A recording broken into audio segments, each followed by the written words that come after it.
Okey, baik. So, okey, soalan objektif kita ada lebih kurang 20 soalan. Okey, 19 ke? 19 soalan, sorry. Okey, 19 soalan objektif. Maka, seperti biasa, cikgu akan serahkan soalan-soalan ini kepada kamu untuk dibaca dan diberikan jawapan. Okey. Dibaca dan diberikan jawapan. Jadi, setiap pelajar kena onkan mic, baca soalan dan berikan jawapan. Okey. Baca soalan dan berikan jawapan. Okey, tak ada no-no lah. Tak ada no-no. Okey. Jangan bagi alasan, tak ada no-no. Kena buat semua. Okey. Baik. Soalan nombor 1. Okey, soalan nombor 1 kita akan berikan kepada Adel. Nombor 1 Adel. Nombor 2 Aimi Zahra. Nombor 3 Amalia. Nombor 4 Arisa. Nombor 5 Harika. Harika pun ada. Harika. Nombor 5 Harika. Yang ke-6 Kisha.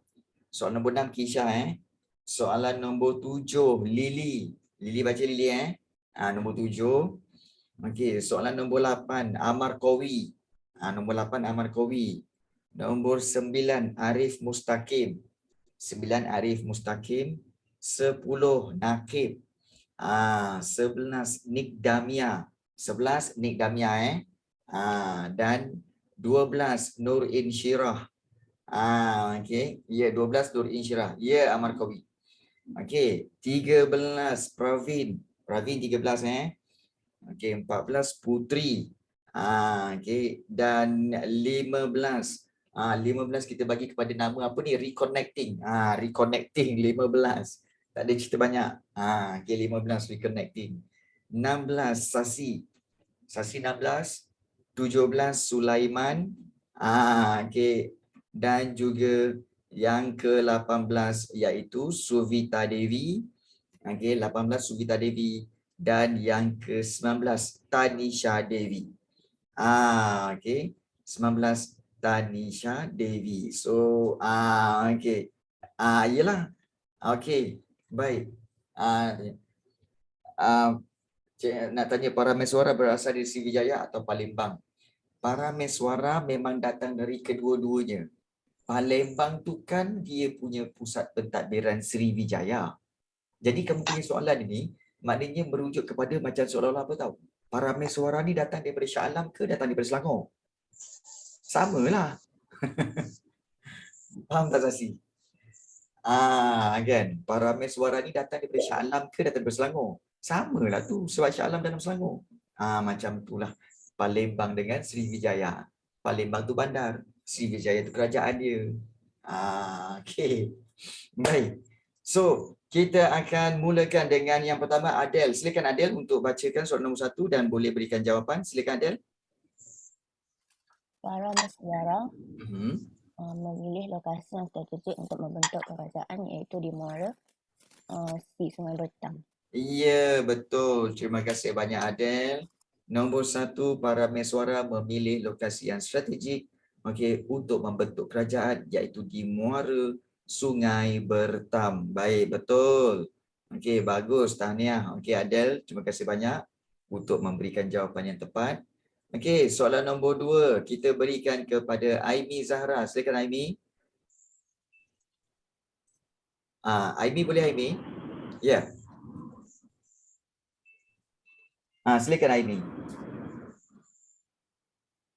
Aimi ada?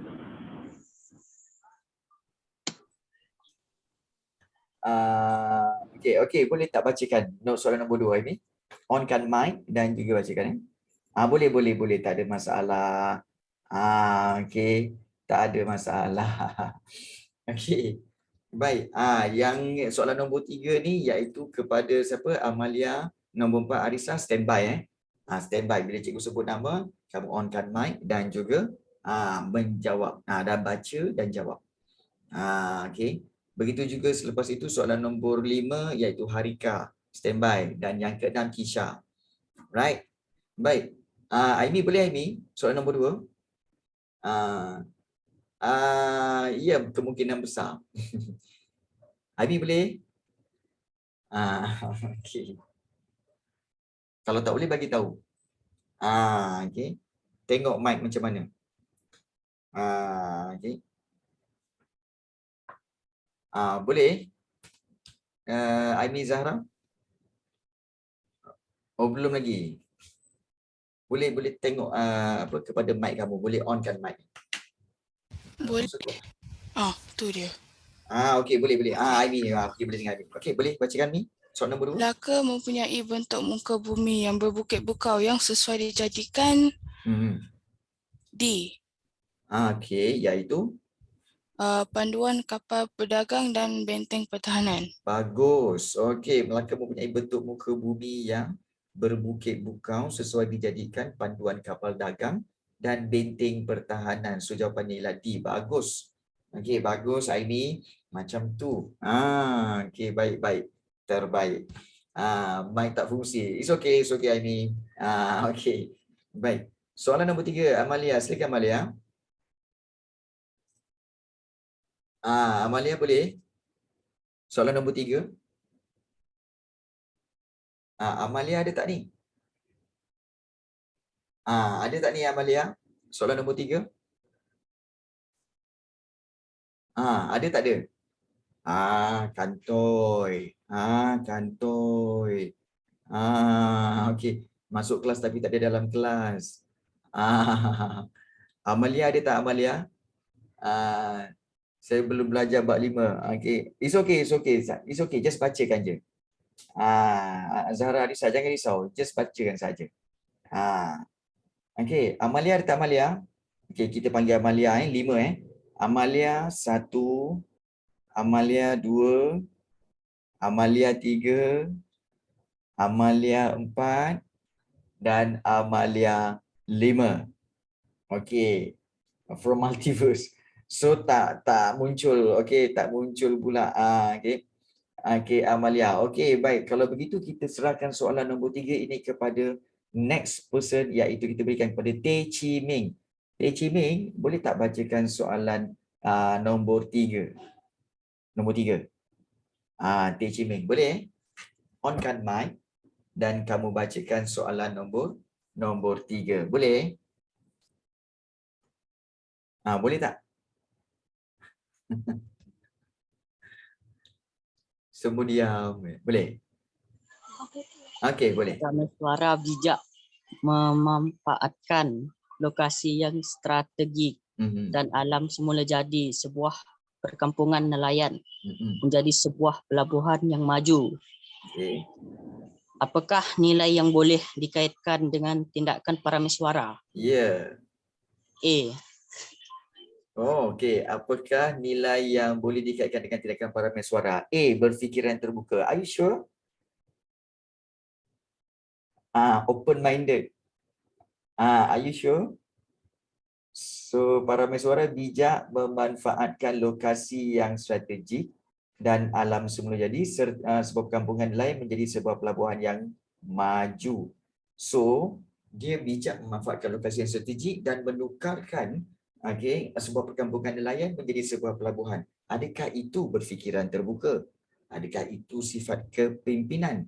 Atau itu si bekerja sama? Ataupun itu adalah berwawasan? Yang mana satu Teh Chi Ming? Okey. Baik. So ada yang kata A, ada yang kata B. Jawapan dia, korang tengok betul-betul Jawapan dia sebenarnya adalah D, iaitu berwawasan. Apa itu berwawasan? Baik, berwawasan itu sebenarnya bermaksud bercita-cita tinggi. Ya, bercita-cita tinggi, atau juga kita boleh katakan dia sebagai ada matlamat untuk mencapai kecemerlangan. So dia ada matlamat. So pemimpin begini, dia bercita-cita tinggi, ada matlamat. Itu bila ada matlamat, maka dia akan memajukan sesebuah kawasan. So itu berwawasan. Korang pernah dengar tak wawasan 2020? Korang pernah dengar tak wawasan 2020?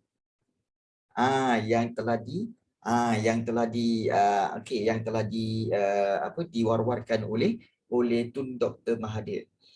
Baik, kamu tahu tak wawasan 2020 tu sebenarnya adalah satu matlamat untuk menjadikan negara Malaysia negara yang lebih maju. Dan wawasan itu Tun Dr. Mahathir buat pada sekitar tahun 1990-an, 1994 atau 1995. Jadi, itu yang dikata wawasan 2020, iaitu matlamat pada 2020. Cita-cita pada tahun 2020. So, itulah wawasan. Jadi, para mesuara telah menukar sebuah perkampungan nelayan menjadi sebuah pelabuhan yang maju. Itu dipanggil berwawasan, bercita-cita tinggi, ada matlamat. Boleh faham Teh Ciming? Boleh faham juga Sasi? Dan yang lain boleh faham tak? Boleh ke tak boleh ni? Korang ni, cikgu tanya kau diam. Boleh Boleh cikgu, boleh. Okey, boleh. Korang ni kan. Kita minum dulu. Kopi. Bismillahirrahmanirrahim. Apa nak nervousnya? Tak ada benda nak nervous lah. Okey, soalan yang keempat. Kita berikan kepada Arisa. Arisa, silakan Arisa, nombor 4. Okey. Ya. Arisa, boleh Arisa? Para mesuara merupakan pengasas Kesultanan Melayu Melaka. Dari manakah beliau berasal? Okey. Jawapannya? Okey, bagus. Jap. Arisa, kenapa suruh kamu lain? Bukan sebelumnya Arisa suara tu yang garau dah macam suara lelaki tu ke? Betul Arisa ni?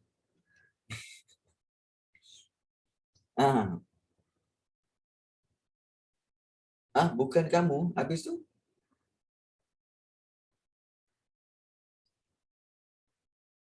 Habis tu Arisa? Kau serius Arisa? Oh ya ke? Okey, baik. Alright, baik. Misery. Okey, baik. Betul. Soalan sebenarnya, okey, soalan nombor 4. Okey, korang tengok betul-betul Para mesuara merupakan pengasas Kesultanan Melayu Melaka. Dari manakah beliau berasal? Korang tengok betul-betul. Antara Palembang dengan Sriwijaya. Okey. So yang mana satu? Ingat.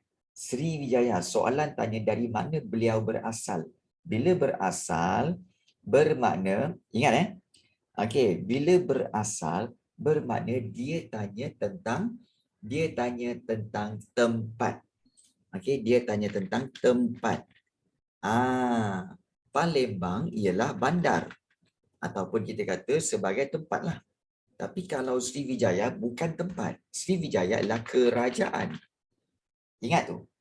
Sriwijaya ialah kerajaan. Jadi apa beza Palembang dengan Sriwijaya?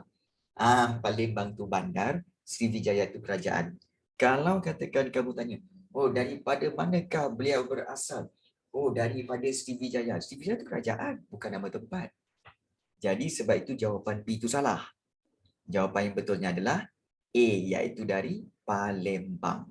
Iaitu dari bandarnya, dari tempatnya. Itu beza dia. Boleh faham Sasi? Boleh faham yang lain-lain perbezaan Palembang dengan Sriwijaya. Korang jangan keliru. Okey. Okey jangan keliru. Bagus Sasi. Baru betul kan. Okey. Baik. Kita lihat soalan yang kelima. Dan soalan kelima kita berikan kepada Danish Lutfi ke? Danish Lutfi baru lagi kan? Harika Harika. Silakan Harika. Soalan nombor 5. Gambar berikut menunjukkan pokok bakau yang banyak terdapat di perairan Melaka. Apakah kepentingannya kepada kerajaan Melaka? Mengawal hakisan. Apakah kepentingannya kepada kerajaan Melaka? Iaitu mengawal hakisan. Baik. Ini cikgu dah bagi tahu. Okey. Harika, kalau katakan A mengawal hakisan, ini betul dan tepat kalau dalam subjek geografi. Okey. Okey, kalau dalam subjek geografi. Masalahnya kita sekarang ni tengah jawab soalan sejarah. Jadi kalau jawapan bagi soalan sejarah ni, jawapan dia bukan A. Jawapan dia bukan A. Bukan A. Jadi kalau mengawal hakikat ni dalam subjek geografi boleh diterima. Tapi kalau katakan okey, pokok bakau ni untuk kepentingan kerajaan Melaka, ianya adalah untuk di pertahanan semula jadi. Boleh faham Harika? Boleh faham tak? Dan mungkin kamu tak faham macam mana pokok bakau boleh menjadi pertahanan semula jadi. Okay. Oh ya ke? Harika. Okay. First choice kamu D. Ya. Nampak tak Harika? Bahawa okay. Nampak tak Harika bahawa sebenarnya bila kamu dah belajar, okay, sila gunakan first impression. First impression kamu kata D. Tapi kemudian kamu tak yakin. Kamu buat jawapan dia A. Suddenly A salah. Rupa-rupanya D yang betul. So kenapa kamu tak yakin dengan jawapan yang first? That's what we call apa? Cikgu pernah ajar kan? First impression. First impression biasanya betul. Biasanya betul first impression. Okay. So, sebab cikgu tahu ramai yang akan kata apa? Cikgu, saya dah buat D, cikgu. Tapi saya padam jawapan saya buat A. Kemudian cikgu bagi tahu jawapan ialah D. Cikgu, bukan satu soalan cikgu. 10 soalan saya tukar, 10 salah. Ayo. Kan? Jadi kita tak nak macam tu. Kita tak nak macam tu. So first impression boleh digunakan. Okay.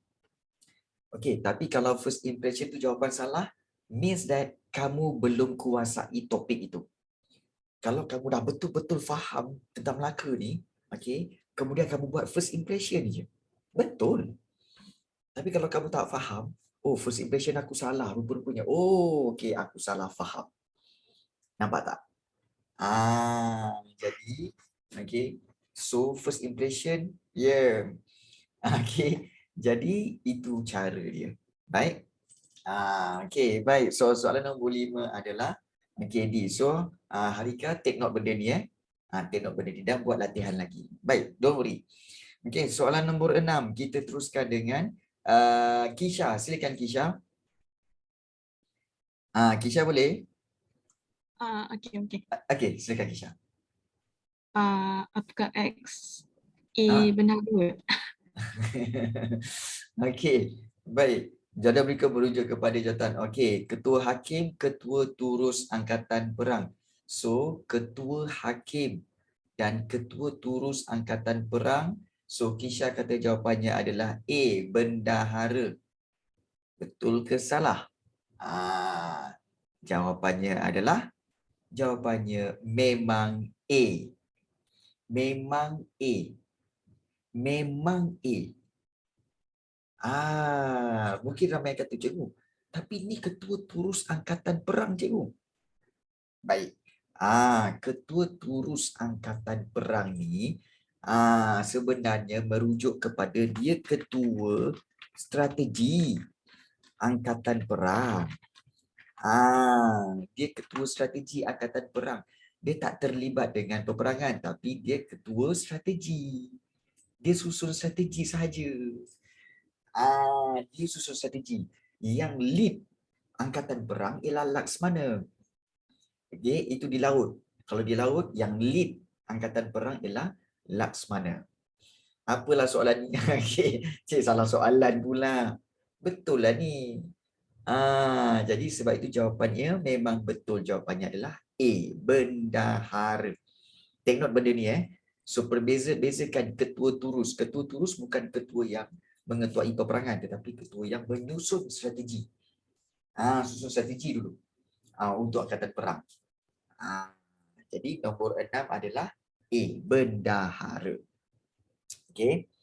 Baik, terima kasih banyak kepada Kisha. Soalan nombor 7. Kita berikan kepada Kuhan. Silakan Kuhan. 7 Kuhan, 8 Lili. Silakan. Raja 1 merujuk kepada peranan Laksamana dalam pemerintahan Kesultanan Melayu Melaka. Okey. Apakah X? Okey. Hakim di laut, pengawal peribadi raja dan satu lagi. So, apakah tugas Laksamana? Nombor 1. A. Pemungut hasil. Okay. B. Penasihat Sultan. C. Ketua Angkatan Laut. Dan D. Pegawai protokol istana. Senang je ni. Jawapan dia yang mana, Kuhan?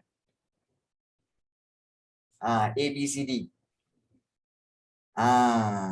B. Jawapannya apa? Jawapannya apa? A. Pemungut hasil. Pemungut hasil. A C. Cuba cakap betul. A, B, C, D. D.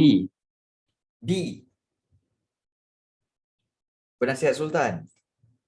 C. C. Ketua Angkatan Laut. C. Betul? Ya. Engkau punya A, B, C, D tu lebih kurang sama je. D, C, D. Lain kali sebut jelas-jelas. Dia sebut C tu C. Lepas tu kalau D, D. Gitu. Okey Kuhan. Baik. So nombor 7. Laksamana. Itu short. Okey.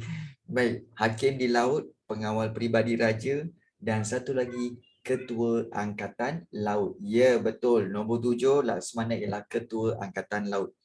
Ya, kalau Laksamana je mesti laut. Betul. Okey, betul. Baik, bagus Arisa dan juga bagus juga Kuhan untuk memberikan jawapan yang betul. Baik, soalan yang ke-8 kita teruskan dengan pelajaran seterusnya, soalan nombor 8 iaitu Amar Qawi. Mana Amar Qawi? Amar Qawi. Soalan nombor 9, Nakib, standby Nakib. Okey, Amar Qawi nombor 8. Amar Qawi. Tengok tu, dia tulis. Sekejap ya cikgu, saya pergi ambil makan. Dan kau nak baca soalan lah, kau nak pergi makan. Kau pelajar memang macam ni tau. Time-time bila time dia nak soal, nak kena baca soalan kan, terus angkat tangan. Cikgu, saya nak pergi toilet. Itulah. Okey, Amar Qawi, silakan baca nombor 8. Silakan baca Amar Qawi. Menyekat. Menyekat to stop. Okey, Santoras. Menyekat tu maknanya to stop. To avoid. Tu menyekat. To avoid. Okey, silakan Amar Qawi baca soalan nombor 8. Silakan Amar. Undang-undang berikut wujud pada zaman Kesultanan Melayu Melaka. Hukum Kanun Melaka, Undang-Undang Laut Melaka. Apakah kepentingan undang-undang tersebut? 1. Menentukan tanggungjawab raja. 2. Menetapkan sempadan wilayah. 3. Menyekat pengaruh budaya luar. 4. Menjamin keselamatan rakyat. Jawapan dia B. Okey. 1 dan 4. Okey, Hukum Kanun Melaka, Undang-Undang Melaka, kepentingan dia menentukan tanggungjawab rakyat.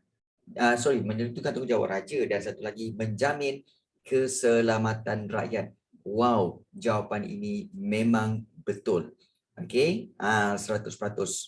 So kepentingan dia dalam undang-undang tu ada cerita tentang apa yang raja patut buat dan yang kedua menjaga keselamatan rakyat. Bagus. Okey. That's what is correct bang. Okey, baik. Okey, baik, bagus Amar Qawi. Baik, soalan nombor 9 kita berikan kepada Nakib. Okey, Nakib ni ada 2 orang ni.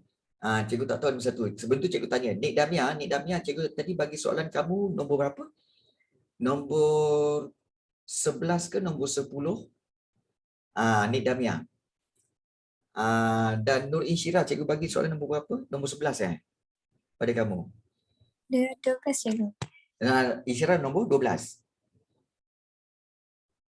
Ya, 12 Cikgu. Okey, so Insyirah 12, Nik Damia 11, so Nakib 10, Okey, dan juga nakib 9. Okey. Oleh kerana nakib ada 2 orang. Okey, nakib dengan huruf besar nombor 10. Nakib dengan huruf kecil nombor 9. Sebab nakib ada 2 orang. Nakib huruf besar nombor 10, nakib huruf kecil nombor 9. So, nakib huruf kecil nombor 9 sila baca dulu. Ramai sangat nama nakib ni. Boleh, tak ada masalah. Tengok-tengok orang sama 2 akaun. Boleh melampau sangat. Nak masuk kelas cikgu sampai kena guna 2 akaun. Okey. Baik. So, nakib huruf kecil, sila baca soalan nombor 9. Nakib huruf besar, nanti baca pun nombor 10. Okey. Baik, nakib huruf kecil dulu. Nakib huruf kecil. Ada tak nakib huruf kecil? Boleh kan? Nakib huruf kecil, nakib huruf besar. Nakib boleh tak nakib? Okey, cikgu yang huruf kecil tu dia dah tak ada, komputer saya dah tak betul. Apa benda kau ni? Nakib yang huruf besar dengan nakib huruf kecil tu kau juga ke? Orang yang sama? Lah kau ni kan. Itulah kau. Okey, bermakna nakib huruf kecil dengan nakib huruf besar rupa-rupanya orang yang sama. Jadi, nombor 9, nombor 10 kau baca nanti. Nombor 9 kita berikan kepada Tiru. Tiru, tolong baca Tiru nombor 9. Okey. Konsep daulat merupakan pengikat yang kuat antara rakyat biasa dengan pemerintah dalam zaman Kesultanan Melayu Melaka. Bagaimanakah konsep tersebut diperkukuh? Ya. So, konsep daulat, pengikat yang kuat antara rakyat biasa dengan pemerintah. Bagaimana konsep tersebut diperkukuh? Apa jawapannya? Melalui pendidikan formal. Ada pendidikan formal? Okey.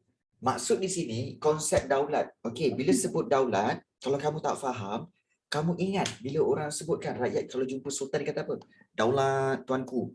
Daulat tuanku. Maknanya apa? Satu penghormatan rakyat kepada raja. Daulat tuanku. So itu daulat. Okey, rakyat buat daulat tuanku pada raja. Jadi, bagaimana itu boleh diperkukuh? Maksudnya, kenapa rakyat itu menghormati raja tu dengan kata daulat tu? Adakah kerana melalui pendidikan atau kekuatan tentera atau gunakan adat istiadat atau menjalin hubungan luar? So jawapannya mana agak-agaknya? Tadi kamu jawab A kan? Kamu jawab A tadi Tiru. Okey, baik. So, okey, baik. Kalau begitu, sebenarnya jawapan dia adalah bukan A. Jawapan sebenarnya adalah, jawapannya adalah C. Menggunakan adat istiadat. Adat istiadat. Okey. Baik, sebelum itu.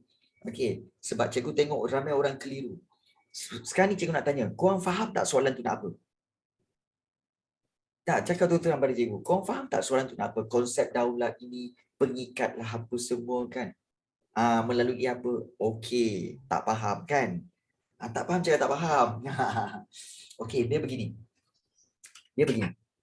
Konsep daulat, iaitu daulat rakyat. Contohnya korang semua, okey, buat macam ni pada cikgu. Konon-konon cikgu sultan lah. Cikgu sultan, cikgu raja Korang semua, tiru semua macam ni. Ampun tuanku, daulat tuanku. So tiru buat pada cikgu. Cikgu pun datang. Ya, betalah sultan. Betalah sultan. Kemudian kamu semua kan, semua jumpa cikgu. Okey, ampun tuanku. Okey, kemudian kamu akan kata apa? Okey, daulat tuanku. So soalan dia, kenapa kamu semua boleh buat daulat tuanku pada cikgu? Sebab apa? Sebab cikgu ada benda yang korang tak ada. Iaitu apa? Iaitu cikgu ada tanjak. This. Ni this ni. I'm the king. Jadi korang semua, itu sultan. Nampak ada tanjak. Daulat tuanku. Yes, betul tiru. Kemudian bila cikgu datang kan, cikgu datang. Okey, masuk kelas kan. Kemudian ada bunyi-bunyi. Bunyi kan, bunyi dia. Jadi cikgu datang. Korang semua tak ada. Korang semua kata apa? Wah, ini raja datang ya. Dia ada bunyi-bunyi. Dia ada dia punya alat muzik. Dia ada adat istiadat. Lepas tu cikgu pakai baju warna kuning. Kan?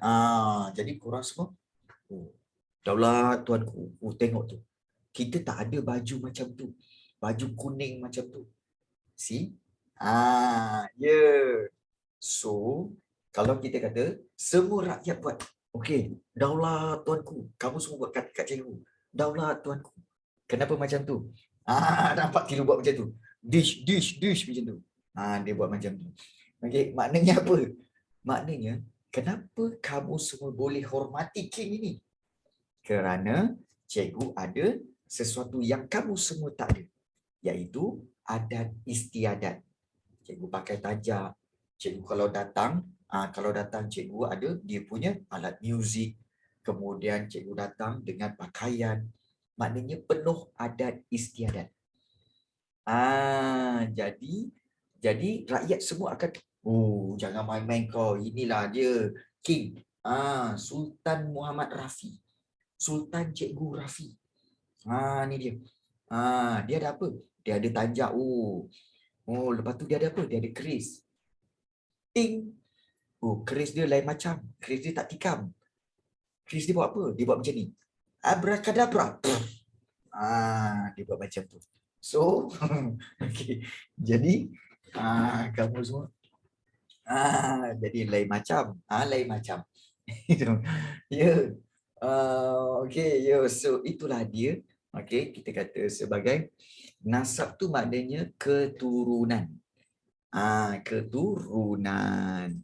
Jadi kita balik kepada sini. So jawapan soalan nombor 9 sebenarnya adalah C. Menggunakan adat istiadat. Menyebabkan rakyat semua memberi daulat kepada raja.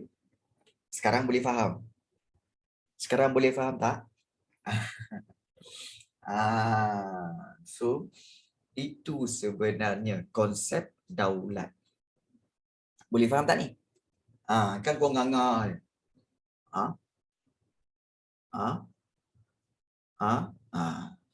Baik, kalau tak faham tanya. Bagi tahu ya. Okey, baik. Soalan nombor 10 kita teruskan kepada Nakib. Ya, silakan Nakib. Untuk soalan nombor 10. Nakib cepat. Soalan nombor 10. Nakib ada tak? Ni bukan nakib huruf besar, huruf kecil. Memang nakib je. Cepat nakib. Mana pula nakib ni? Nasab tu apa? Nasab tu keturunan. Kesultanan Melayu Melaka menggunakan undang-undang adat Temenggung. Apakah ciri dalam adat Temenggung? B. Nasab keturunan bapa. Okey. Kesultanan Melayu Melaka menggunakan undang-undang adat Temenggung. Apakah ciri dalam adat Temenggung? Okey, adakah pelantikan ketua adat atau nasab keturunan bapa, perkahwinan luar suku ataupun perempuan mewarisi harta? So Nakib bagi tahu jawapan dia adalah B. Baik, begini. Kesultanan Melayu Melaka menggunakan undang-undang adat Temenggung. Baik, kita belajar hari itu undang-undang ada 2 dalam Melaka, iaitu apa? Okey, Hukum Kanun Melaka dan juga Undang-Undang Laut Melaka 2. Tetapi satu lagi, yang dua-dua ni sebenarnya adalah undang-undang bertulis. Dia ada buku dia. Okey, Hukum Kanun Melaka, satu lagi ada Undang-Undang Laut Melaka. Tapi undang-undang adat ni, iaitu adat Temenggung, dia tidak bertulis. Adat ataupun undang-undang yang tidak bertulis.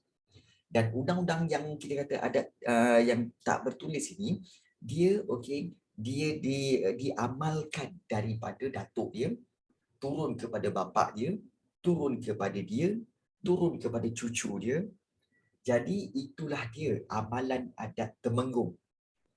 Jadi salah satu cirinya adalah okey, yang nak jadi sultan mestilah anak daripada keturunan bapa.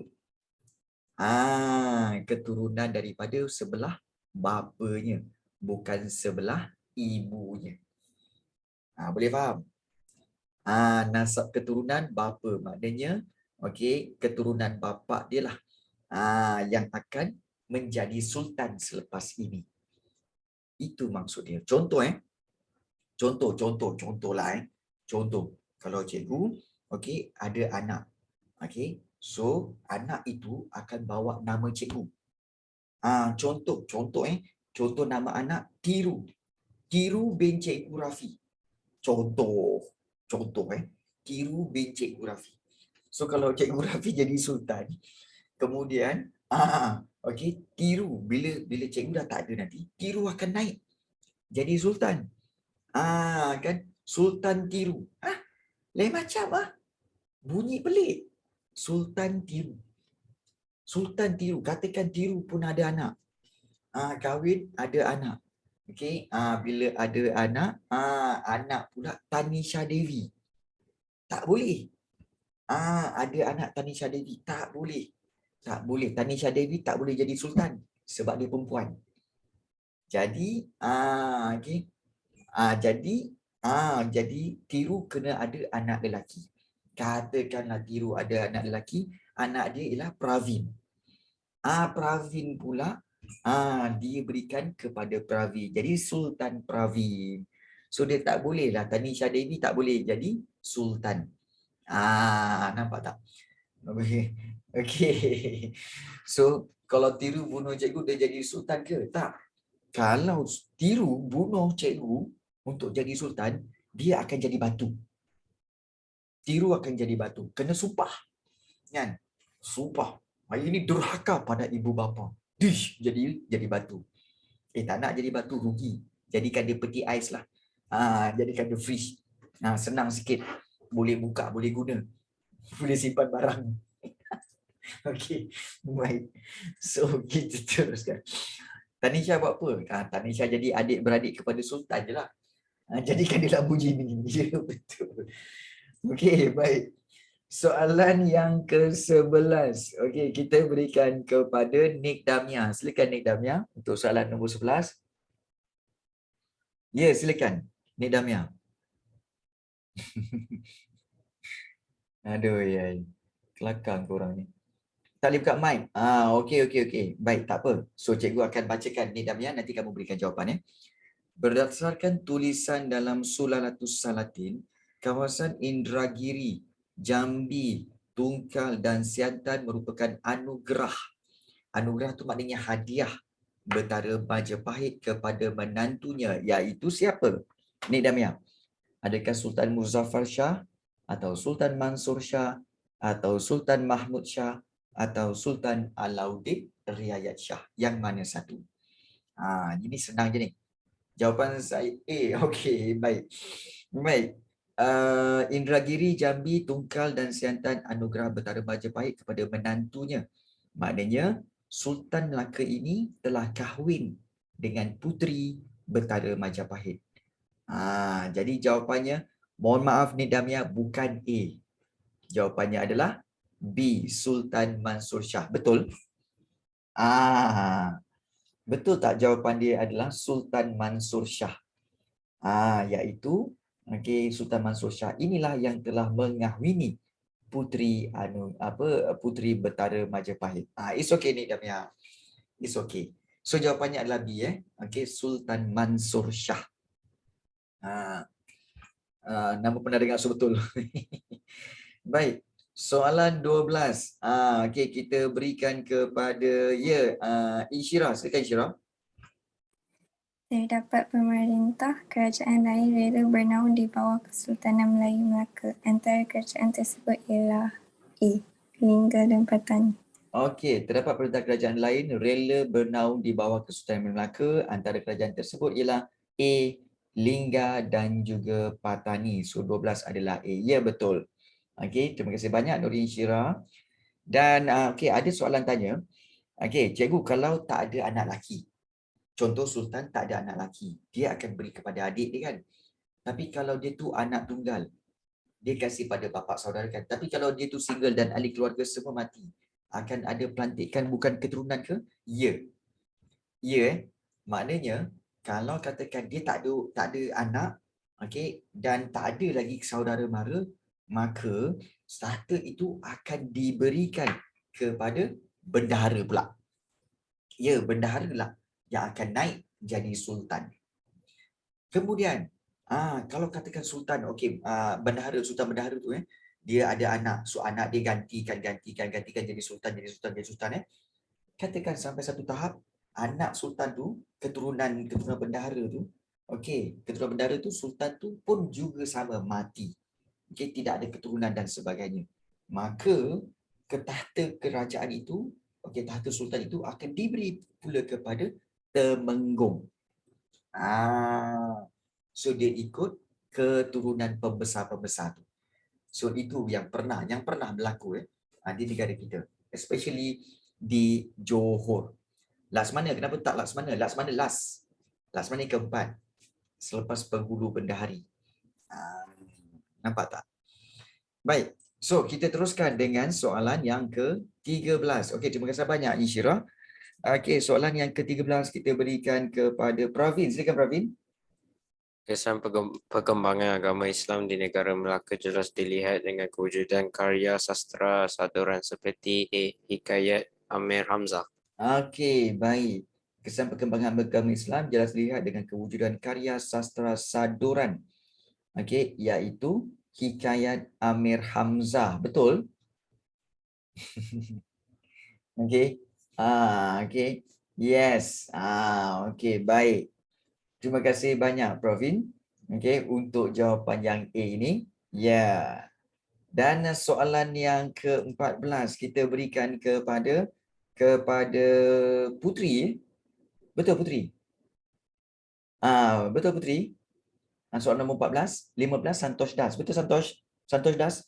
Kamu 15 kan? Okey. Dan Putri 14. Am I right? Ya ke? Okey. Ya, Sasi 16. Betul. Okey. Okey. Okey, baik Tanisha. Okey, baik. So Putri, boleh tak bacakan soalan nombor 14? Okey. Boleh Putri? Untuk soalan 14, 15 kita berikan kepada Santosh Das dan 16 kita berikan pada Sasi. Boleh? Putri ada Putri?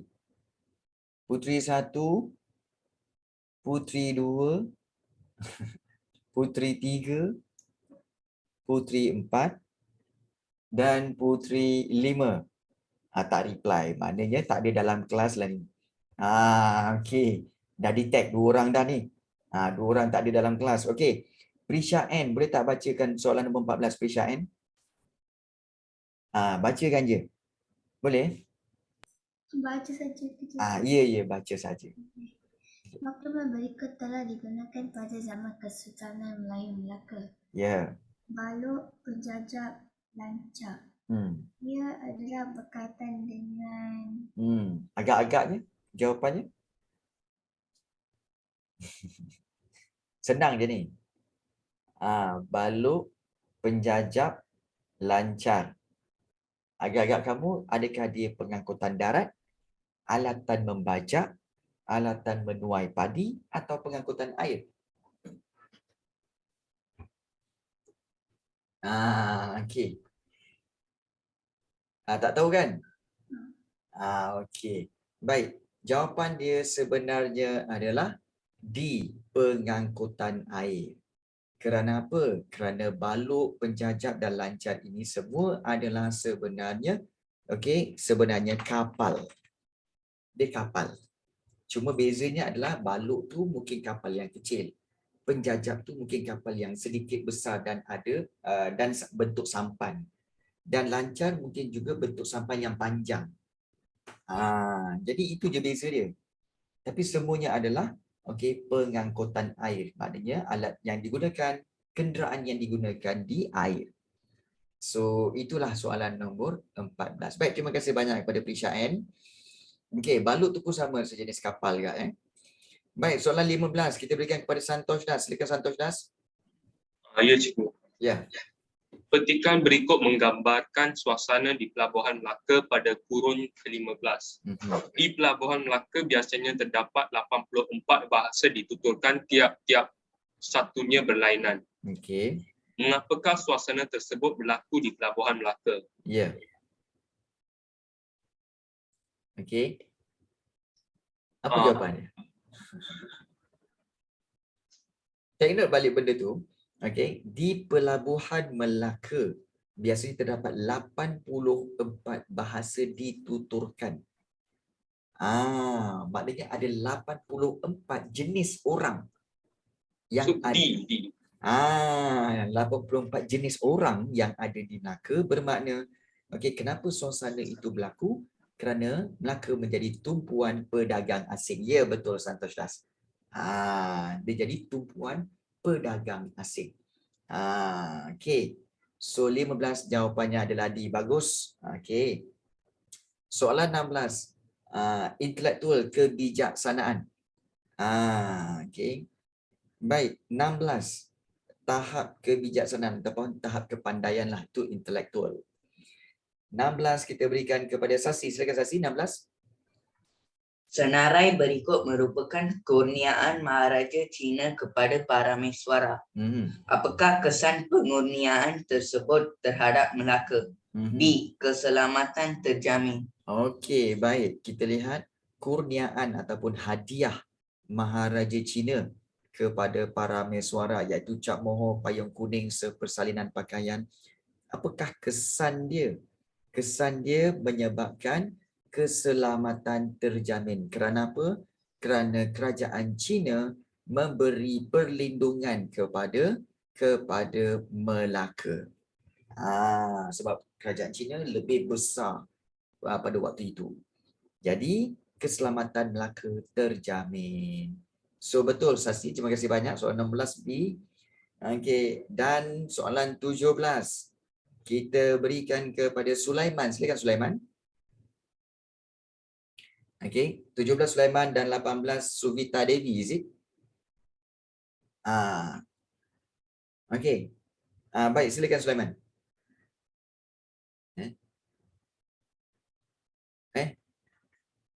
Tiba-tiba hilang. Mana Sulaiman ni?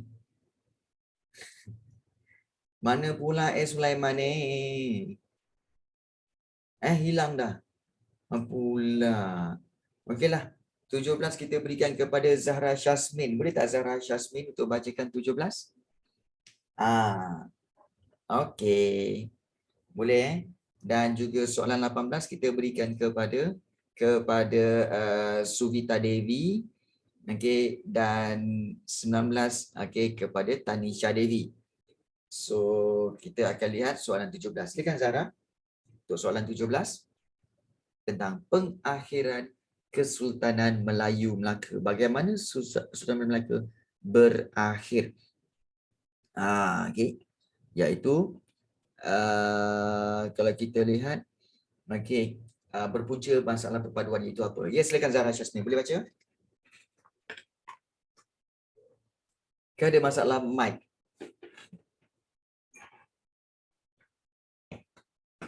Boleh Zahra?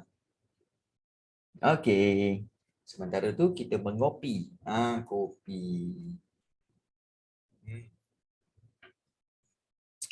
Kopi yang enak. Kopi yang enak. Okay.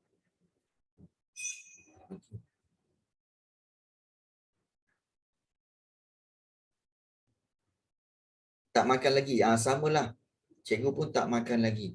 Lepas ni nak makan sikit lah. Roti canai ada. Durian pun ada.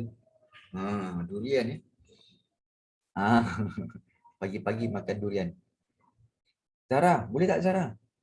Zahra Syasmin boleh? Okey, boleh dengar. Pengakhiran Kesultanan Melayu Melaka pada kurun ke-16 berpunca masalah perpaduan iaitu askar upahan tidak setia dan persaingan kuasa pembesar. B. Okey, baik. Bagus Zahra Syasmin. Okey, askar upahan tidak setia dan juga persaingan kuasa pembesar. So, itu sebenarnya masalah perpaduan. Kalau pilih kasih dan penyelenggaraan pentadbiran, itu masalah kelemahan pentadbiran. Ya, so bukan yang ini. So kita tahu ada dua masalah Kesultanan Melaka, iaitu masalah perpaduan dan masalah pentadbiran. Jadi kalau masalah perpaduan 1 dengan 4 iaitu B. Bagus. Okey, bagus Zahra Syasmin. Baik, 18. Kita berikan kepada Suvita Devi. Silakan Suvita, nombor 18. Boleh tak Suvita? Ada? Ada ke tak ada? Silakan Suvita. Soalan nombor 18. Kalau tak boleh bagi tahu. Kasih on mic. Kasih on mic ya. Dan 19 kita berikan kepada Zahra Arisa lah. Oh tak boleh on. Okey, Zahra Arisa nombor 19 Dan juga Suvita Devi. Tak boleh on, tak apa cikgu bacakan. Apakah manfaat yang diperoleh oleh Kesultanan Melayu Melaka apabila menjalinkan hubungan dengan China? Adakah A. mendapat bantuan kewangan, B. mengawal pedagang-pedagang China, C. perlindungan China daripada ancaman luar, dan D. menguasai barang dagangan yang dibawa dari China? So yang mana satu? Adakah A, B, C atau D? Yang mana satu Suvita? Okey, jawapannya, okey Suvita dia bagi tahu jawapannya adalah C, perlindungan China daripada ancaman luar. Betul. Bagus. Dan okey, baik, bagus Suvita. Dan soalan yang ke-19 kita berikan kepada Zahra Arisa. Silakan Zahra Arisa. Boleh tak soalan nombor 19? Okey. Untuk bacakan soalan terakhir. Soalan objektif yang terakhir. Okey, untuk Zahra Arisa. Boleh Pak Zahra? Zahra Arisa? Mic rosak. Okey, baik. Terima kasih banyak Zahra Arisa. Okey, hubungan Melaka Portugis bermula dengan kedatangan pada 11 September. Kegagalan rundingan menyebabkan Portugis di bawah pimpinan. Okey, pimpinan siapa? Okey. Si pimpinan siapa menyerang Melaka? Serangan berlaku sebanyak 3 kali. Adakah jawapannya A? Adakah jawapannya A, Vasco da Gama? Bukan. Bukan. Okey, Vasco da Gama orang yang mula-mula jumpa Afrika. Bartolomeu Dias dia juga seorang penjelajah.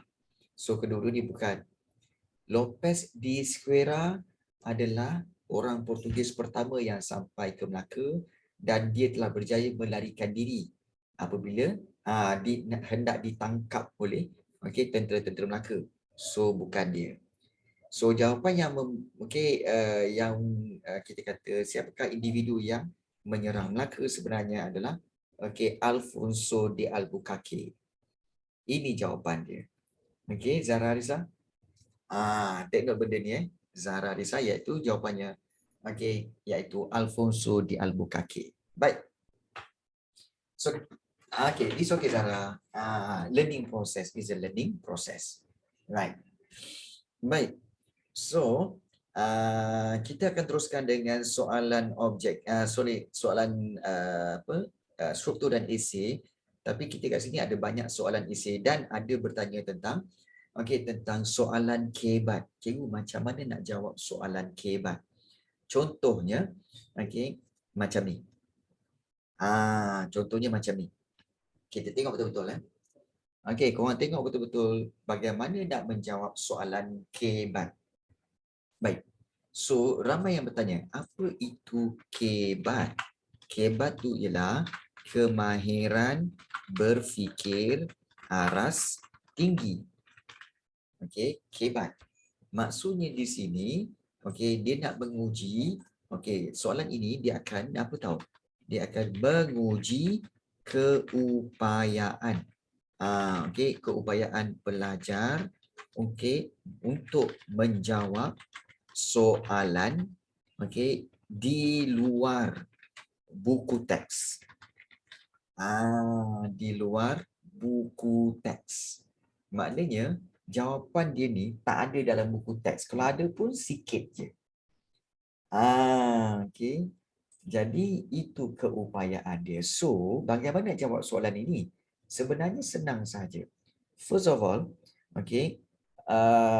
kita kena tahu apa itu kepentingan. Maksud soalan ni penting. Apa itu kepentingan? Kepentingan itu ialah faedah ataupun juga dipanggil sebagai benefit. Betul? Kepentingan itu faedah atau benefit. Dan apa itu undang-undang? Undang-undang ialah peraturan. Peraturan yang ditetapkan bagi sesebuah negara. So, maknanya apakah faedah peraturan bagi sesebuah negara?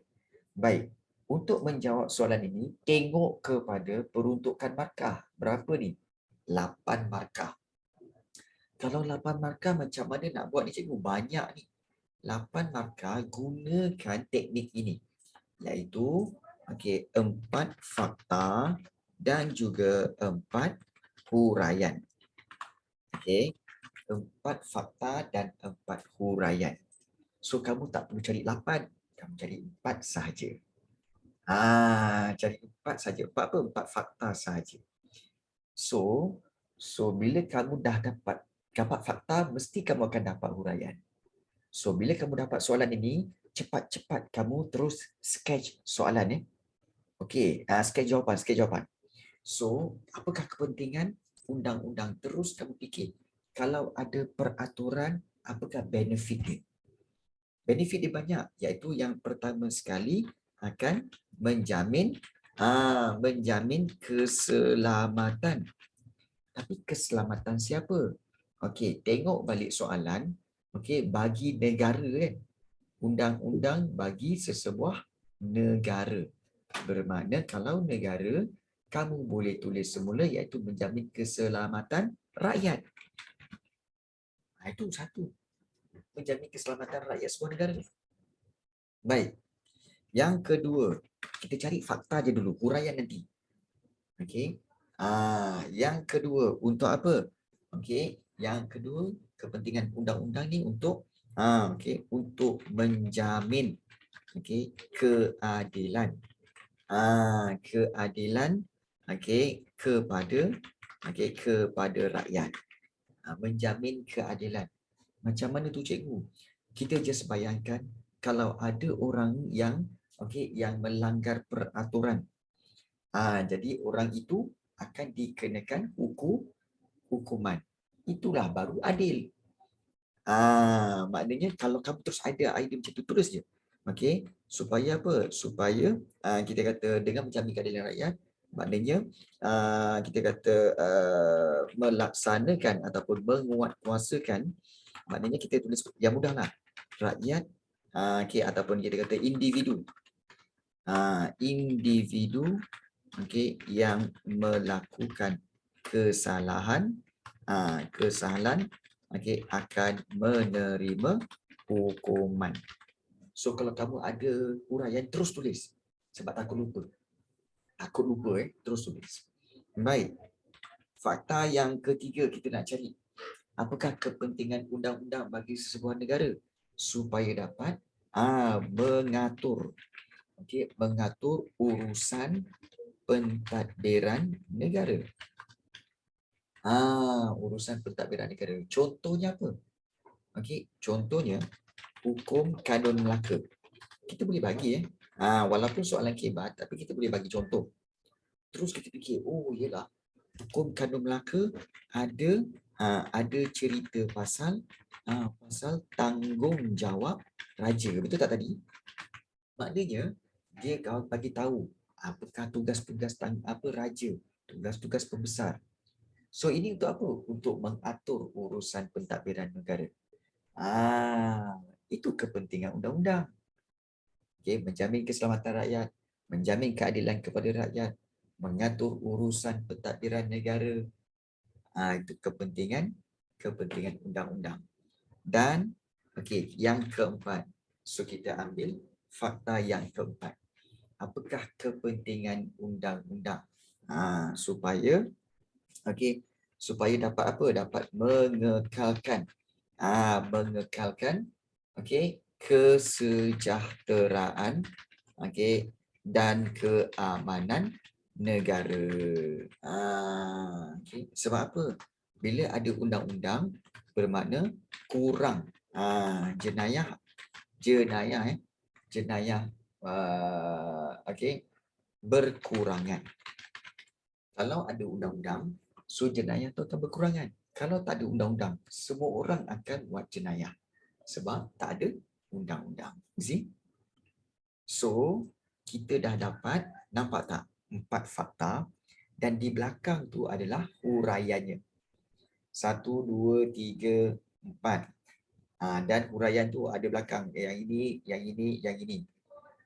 So bermakna dah ada 7. Tak apa, nanti kita tambah jadi 8.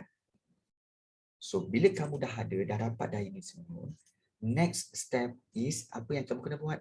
Terus bina ayat. Terus bina ayat. Ayat jawapan. So this is how kamu menjawab soalan kebat. Maknanya, mungkin kamu akan tanya, cikgu, mana datang idea-idea soal apa seperti soalan 1, 2, fakta 1, fakta 2, fakta 3, fakta 4. Mana cikgu fikir? Cikgu fikir di keywords. Mana keywords dia? Kepentingan undang-undang. You see? So cikgu definisikan. Apa itu kepentingan? Faedah, benefit. Dan undang-undang itu apa? Peraturan. Oh, terus kita ingat. Oh, okey. Kalau ada undang-undang, bermakna akan menjamin keselamatan rakyat. Kalau ada undang-undang, oh, menjamin keadilan kepada rakyat. Kalau ada undang-undang, okey, pentadbiran negara dapat diatur dengan baik.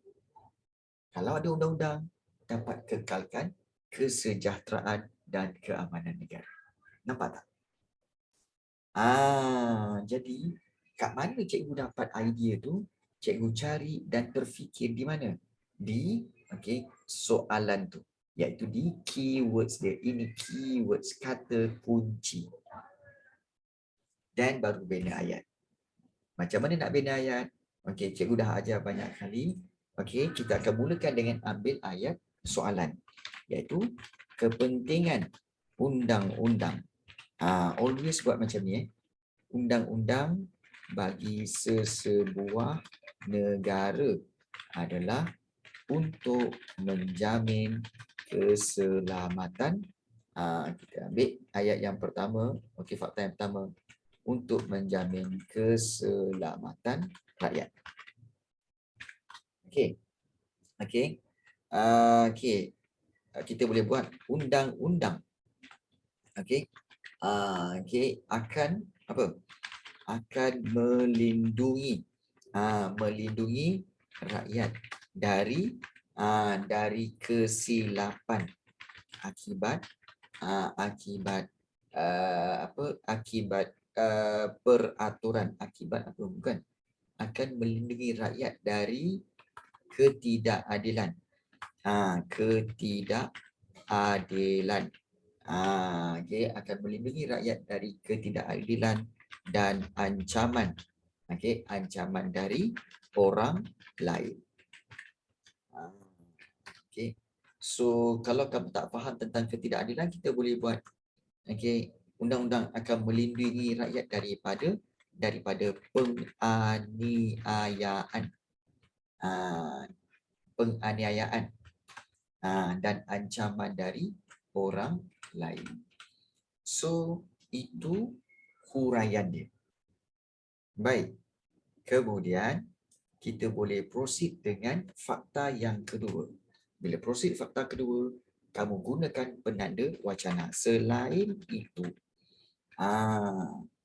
undang-undang, ambil balik, okey, undang-undang dapat memberi ataupun dapat menjamin, kita ambil menjamin lain, menjamin keadilan, okey, kepada rakyat.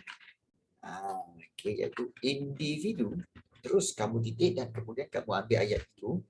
Individu yang melakukan kesalahan, okey, akan akan menerima hukuman. Okey, hukuman dari sudut keadilan, akan menerima hukuman yang telah ditetapkanlah, senang, yang telah ditetapkan, okey, oleh undang-undang. Okey. Okey, nampak tak? Dah ada berapa ni? Dah ada 4. Okey. Kemudian seterusnya. Okey, gunakan penanda wacana. Seterusnya, okey, undang-undang, okey, dapat mengatur, okey, mengatur urusan pentadbiran negara. Okey. Contohnya, bila kita nak masukkan hukum kanun Melaka kan. Contohnya hukum kanun Melaka. Okey. Okey, ada menyatakan peranan okey dan tanggungjawab raja. Okey, dalam pentadbiran negeri. Yes. Itu. Okey. Dah berapa dah ni? Okey. Dah ada 6 dah ni. Okey, dan yang terakhir kita akan buat. Okey, so kita akan buat sini. Baik, dan akhir sekali. Boleh. Akhir sekali, okey, undang-undang. Okey, undang-undang dapat mengekalkan kesejahteraan dan keamanan negara. Hal ini disebabkan undang-undang dapat mengelakkan jenayah dari meningkat, dapat mengelakkan jenayah dari meningkat dan mengancam keamanan negara. So baik. Dengan itu cukup untuk 8 markah. Okey. Nampak tak? Macam mana dikira 8 markah, cikgu? Okey. Sebenarnya dia akan kira macam ni. Kepentingan undang-undang bagi sebuah negara adalah untuk menjamin keselamatan rakyat. 1. Undang-undang akan melindungi rakyat dari penganiayaan dan ancaman dari orang lain. 2. Selain itu, undang-undang dapat menjamin keadilan pada rakyat. 3. Individu melakukan kesalahan akan menerima hukuman yang telah ditetapkan oleh undang-undang. 4. Seterusnya, undang-undang dapat mengatur urusan pentadbiran negara. 5. Contohnya, hukum kanun Melaka ada menyatakan peranan dan tanggungjawab raja dalam pentadbiran negeri. 6. Akhir sekali, undang-undang dapat mengekalkan kesejahteraan dan keamanan negara. 7. Hal ini disebabkan undang-undang dapat elakkan jenayah dari meningkat dan mengancam keselamatan negara. 8. Baik. Senang ke susah nak jawab soalan kibat? Senang ke susah nak jawab soalan kibat?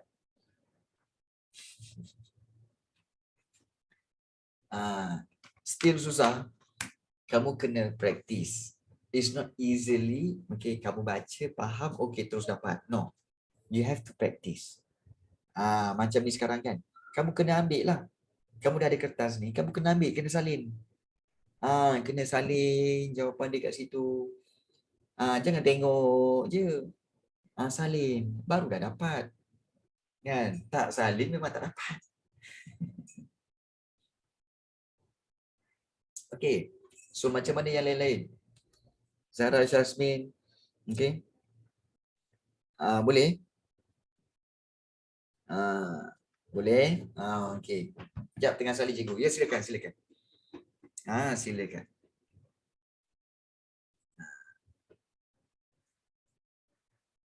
Jadi dengan ini, cikgu harap bahawa kamu semua tahu bahawa tak susah. Nampak tak? Nampak tak ada berapa perenggan yang cikgu buat? Cikgu buat 4 perenggan. Ini satu perenggan. Ini satu perenggan. Kemudian yang ini 2 perenggan yang kedua. Nampak? Kemudian ini perenggan yang ketiga. Dan ini perenggan yang keempat. You see? Nampak tak? So, cikgu buat 4 perenggan untuk 8 markah. Kalau 6 markah, cikgu akan buat 3 perenggan. You see? Jadi, nampak? Baik, kemudian setiap perenggan, cikgu perenggan yang seterusnya, cikgu akan mulakan dengan penanda wacana. Nampak tak? Selain itu, seterusnya, akhir sekali. Nampak? Jadi, dia tak susah. Simple je.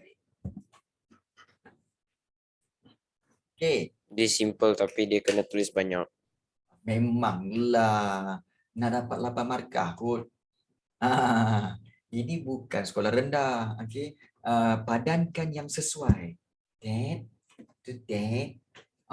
Kalau macam dad 1 markah, yang ini dad 1 markah, oh senanglah. Okay. Sekolah menengah, dia kena banyak menulis. Sebenarnya sekolah menengah, kamu boleh agaklah sebenarnya. Okay. Sebenarnya kalau ikutkan 1 markah di sekolah menengah, 1 markah bersamaan 1 ayat. Itu je kamu boleh simpan, tanamkan dalam fikiran kamu. Kalau 1 markah sama dengan 1 ayat. Kalau nak dapat 4 markah, 4 ayat. Kalau nak 8 markah, 8 ayat. Itu basic sekolah menengah. Itu basic. Jadi semua kena faham tentang tu. Okey, baik. So, dah siap Okey. Kita sebenarnya telah pun sampai ke penghujung kelas kita. Okey. Jadi, okey. So, cikgu rasa itu sahaja pada hari ini dan okey, pada minggu hadapan ya. Macam senang, memang senang. Pada minggu hadapan kita akan mulakan bab yang baru, iaitu bab yang ke-6, iaitu tentang Kesultanan Johor Riau. Okay, so itu sahaja pada pagi ini.